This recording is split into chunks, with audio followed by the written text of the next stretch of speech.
Benalla, on les a connus hier et hier aussi. Emmanuel Macron a reçu un certain nombre de journalistes à l'Élysée. On va voir ce qu'il a dit d'ailleurs.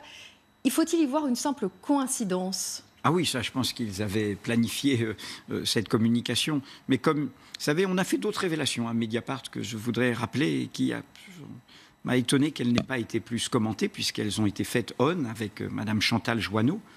C'est la manipulation du débat public. Ce grand débat national se fait en contravention de toutes les règles.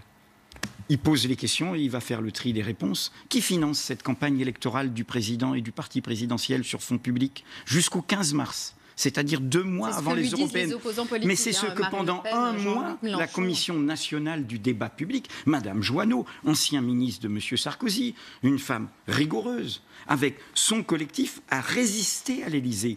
Et l'histoire de son salaire, qui a été fixé par M. Macron lui-même, est une boule puante qu'on a balancée pour essayer de la discréditer. Elle leur a résisté pendant un mois. Nous avons publié les mails, nous avons publié les documents, nous avons publié les notes qui établissent factuellement que ce débat national est totalement sous contrôle de la présidence de la République. C'est une entourloupe et c'est un piège. Je reviens sur ma question à propos des écoutes téléphoniques et puis des sonorisations. C'est important parce que, au fond, est-ce qu'il faut prendre tout ça pour argent comptant? Parce que c'est ça l'histoire. Parce qu'au fond, très souvent, surtout quand on a affaire à un personnage comme Benalla, qui est vantard, qui est rigolo, qui s'amuse, qui invente forcément ce petit côté tartarin, est-ce que bien sûr que non. Et il faut travailler. Et c'est ce qu'on a fait. On le dit dans cet article. Cet article, il est fait de plusieurs mois d'enquête avec plusieurs enregistrements, plusieurs documents, plusieurs témoins, plusieurs sources.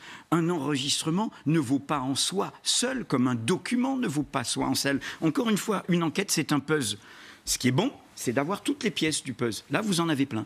Alors, vous parliez du débat. Pour revenir sur le grand débat, est-ce que vous ne pensez pas qu'il sera de toute façon obligé de tenir compte de ce qui est dit dans le grand débat et ce qui va sortir? Par exemple, si l'ISF arrive en tête, le rétablissement de l'ISF, il sera obligé d'en tenir compte parce que sinon, il va continuer à aller à la catastrophe. Mais peut-être qu'ils vont se débrouiller pour que justement ça n'arrive pas en tête. Il est totalement sous contrôle. Ils ont choisi les soi-disant garants. Ils organisent les réunions. Et puis, je vous redis encore une fois, la commission des comptes de campagne devrait s'en mêler. Il est fait sur fonds publics. Et vous le voyez bien, ce sont des députés La République En Marche qui organisent les réunions. Les garants ne sont pas choisis par l'Élysée. Il y a des garants choisis par le Sénat qui est à droite. Et il y a certaines réunions où visiblement les questions n'étaient pas préparées. S'il y a des autorités indépendantes dans notre pays, comme la Commission nationale du débat public. Mais elle s'est retirée d'elle-même. Mais non, nos révélations ont montré que non. Oui. Ils lui ont mis des conditions qui étaient inacceptables. Sauf qu'à la finale, c'est elle qui se retire. Mais non, c'est elle dit, vous ne pouvez pas le faire comme ça. Et il décide de le faire quand même. Une autorité indépendante, dans une vraie démocratie, le pouvoir exécutif se plie à sa recommandation. C'est comme sur les questions de liberté publique. Monsieur Jacques Toubon, qui est quand même pas un fou, il est défenseur des droits. Il dit qu'il faut arrêter avec ce LBD. Nous sommes les seules polices européennes dotées de LBD qui font ces blessures graves. Eh bien, il dit qu'il faut arrêter. Et on ne l'écoute pas. Qu'est-ce que c'est qu'une démocratie où des autorités indépendantes, des contre-pouvoirs indépendants ne sont pas écoutés, respectés par le pouvoir exécutif ? Quand même. Emmanuel Macron, hier, recevait, on en parlait d'une poignée de journalistes à l'Élysée. 3 phrases qu'il a dites hier. J'ai bien appris, j'ai beaucoup appris de ces 20 mois. Ça m'a scarifié. Si être gilet jaune, ça veut dire qu'on est pour que le travail paye plus et que le Parlement fonctionne mieux, alors je suis gilet jaune. Et puis une dernière citation. Les 50% de soutien aux gilets jaunes, moi, je n'y crois pas. Votre réaction à ces 3 déclarations? Écoutez, words, c'est dans Hamlet, mot. Ce président a créé beaucoup d'espoir en promettant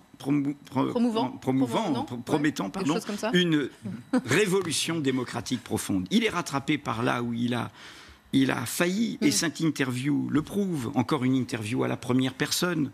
Nous ne sommes plus en monarchie. Voilà, c'est des confidences. Mais oui. Il adopte un système de communication qu'il avait voulu refuser. Scarifier, ça veut dire, tiens, j'ai eu des petites blessures. Profonde. Mais enfin, il est là pour bosser. Le siège qu'il occupe, c'est le nôtre.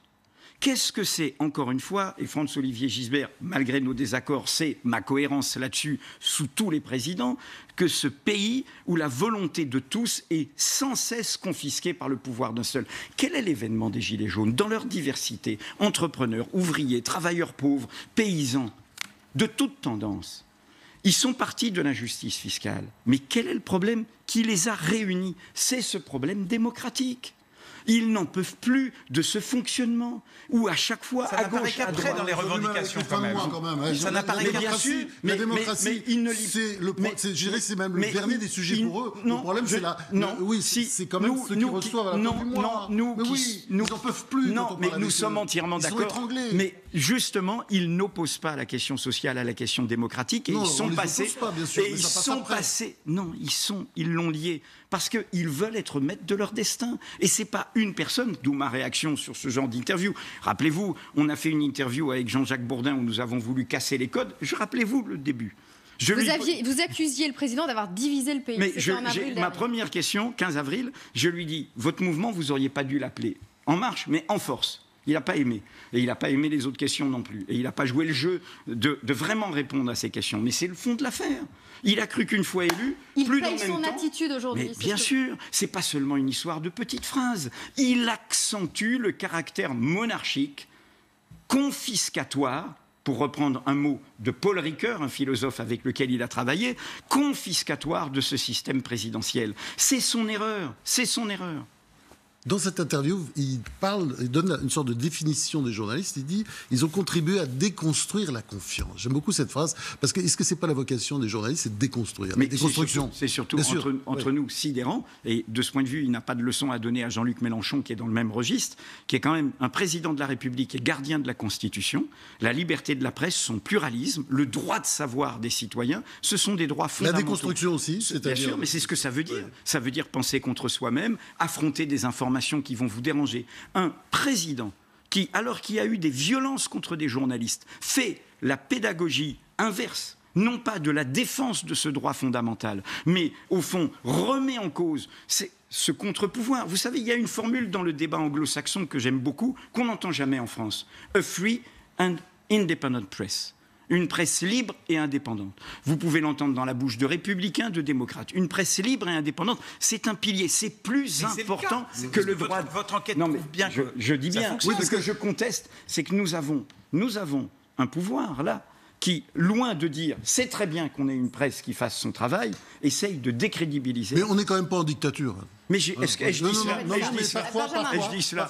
Non, moi, je me bats pour... Ça reste encore une belle démocratie, la France. Mais de basse intensité. Et ce qu'Emmanuel Macron explique aux journalistes qu'il a rencontrés, c'est qu'en matière économique et sociale, finalement, il explique qu'il a fait le nécessaire et que c'est finalement plus des mesures institutionnelles qu'il va prendre.